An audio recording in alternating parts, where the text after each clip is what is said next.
Was it rebellion?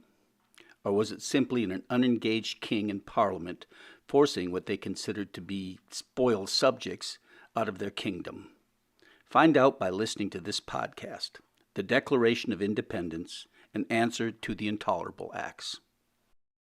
Hi, it's William Delaney, and welcome back to my novel experience, where history is more than just dates on pages, old dusty parchments, and antique books from libraries. The historical topic I'd like to talk about in this podcast is the Revolutionary War. What drove our forefathers to get to the point that they wanted to dissolve the union between themselves and the king or the parliament or England? So let's talk about the Declaration of Independence. A great and important historical document, perhaps from the standpoint of our nation as important or mildly less important than the Constitution. The Declaration wasn't just a poetic breakup letter with Britain, but rather a direct legal counterstrike against the so-called Intolerable Acts. And these acts were the last straw that pushed the colonies past resistance and into a war for independence. In 1774, Parliament imposed a package of laws on Massachusetts as punishment for the Boston Tea Party. The British called them the Coercive Acts, but the colonists renamed them the Intolerable Acts because they struck directly at natural rights and self-government. There were four main pillars within these acts. The Boston Port Act, which closed Boston Harbor until restoration was made for all the tea that had been dumped. The next was the Massachusetts Government Act. It basically stripped the colonies of their self-government and democratic charters. The third was the Administration of Justice Act, and it allowed royal officials that had been accused of crimes within the colonies to be tried in Britain, not in the colony that they committed their crime. And finally, the Quartering Act, which forced the colonists to house British troops. To the Crown, I think they thought this was just discipline, maybe a slap on the wrist, but to the colonists, it was tyranny. The colonists saw that a distant ruler, or their king even, was now placing military power over civilian life, dissolving lawful assemblies and giving them no self-representation, and actually declaring British officials could do no wrong with no accountability. And that was not government under law. That was rule by force. And that brings us now to the Declaration of Independence. We're probably all familiar with some of the first lines of that important document. We hold these truths to be self-evident, that all men are created equal, and that they are endowed by their Creator with certain unalienable rights, that among these are life, liberty, and the pursuit of happiness.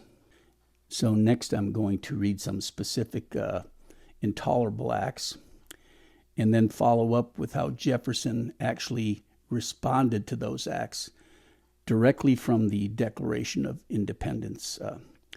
The fact that they had closed Boston Harbor, blocking trade and livelihood. From the Declaration, he, being the king, he has cut off our trade with all parts of the world. Next, the fact that they dissolved the Massachusetts legislature. He has dissolved representative houses repeatedly. Next, the Government Act replaced elected leaders with royal appointees. In the Declaration, he has obstructed the administration of justice, made judges dependent on his will alone.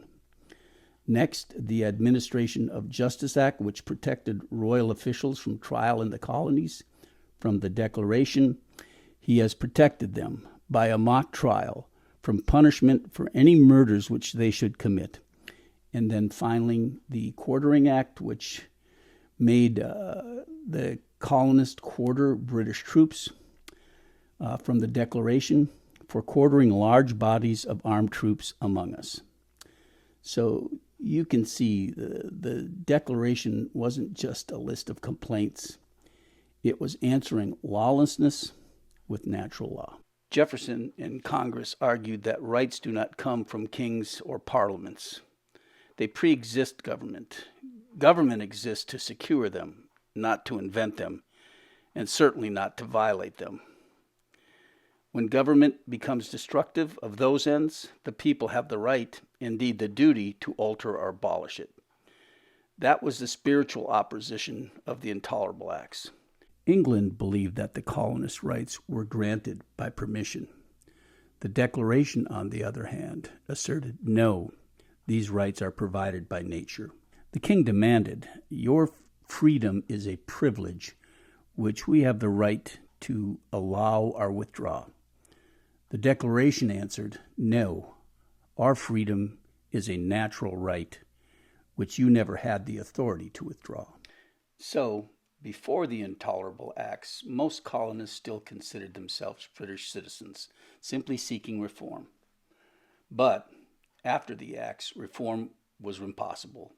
The Crown had made it clear there would be obedience, not representation. So the Declaration became the transformational point. It told the world, we did not revolt because we wanted trouble. We declared ourselves free because lawful remedy has been made impossible.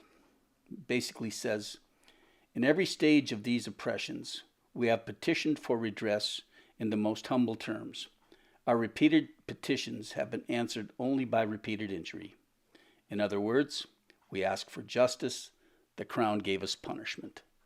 So when you read the Declaration today, think of it as a humble plea for justice, a record of injuries being suffered, and a well-thought-out response to tyranny. The Intolerable Acts was the king saying, you are subjects. The Declaration was the Americans' response, no, we are citizens. I'm William Delaney, and thanks for listening. If you enjoy looking beneath the surface of history, where ideas collide with power, then I think you'll love the Vicomte trilogy, which explores another moment in time when liberty, law, and conscience were all put to the test. So until next time, keep reading deeply and keep thinking freely.